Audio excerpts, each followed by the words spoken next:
Channel Shri Swami Samarth. तर कोणाला सांडगे आवडते, तर ह्याला म्हणतात सांडगे. यूट्यूबला मी सर्च केलं तेव्हा मला समजलं.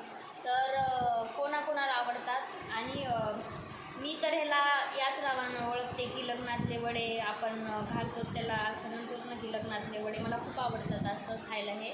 तर सोपी तुम्हाला रेसिपी शेअर करायला ऐका तुम्ही.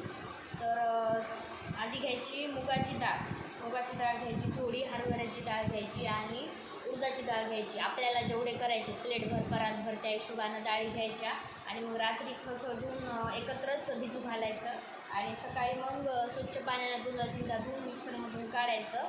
न पाणी त्याच्यामध्ये टाकता काढायचं आणि मग ते तुम्ही डाळी किती घेतल्या त्या हिशोबानं लसूण घेऊन जिरे घेऊन मिक्सरमधून काढून याच्यात टाकायचं. लाल चटणी, हळद, मीठ टाकायचं. पण पाणी टाकून काढायचं नाही. पाणी टाकलं की शिकरण होते. मुगा टाकल्या पिऊन टाकायचं. तसं करू नका, पाणी बिलकुल टाकू नका, शिकरणच होते. तसंच बिन पाण्याचीच डाळ काढा निघती. मी काढली, थोडी आबडी निघाली तरी चालते, तसं काही नाही. पण पाणी चुकून पण टाकू नका. ते झालं मग सगळं कालवायचं. कालवलं की मग असं मस्त पंखा लावायचा. पंख्याखाली बसायचं आणि एक परात घ्यायची. त्या परातीला असं तेल लावायचं ना असे सोडायचे. नका बघा, असे सोडायचे, खारोड्या सोडल्यासारखे असे सोडायचे.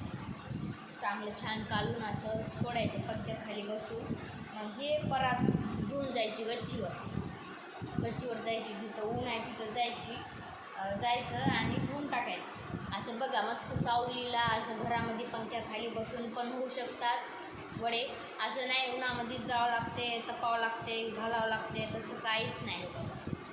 आणि कसं वाटला कसं नाही, सोपी रेसिपी तुम्हाला सांगितली मी. नक्की मला सांगा, कमेंट करा. आणि चॅनलला नवीन असताल तर लाईक, शेअर, सबस्क्राईब आणि कमेंट करत जा.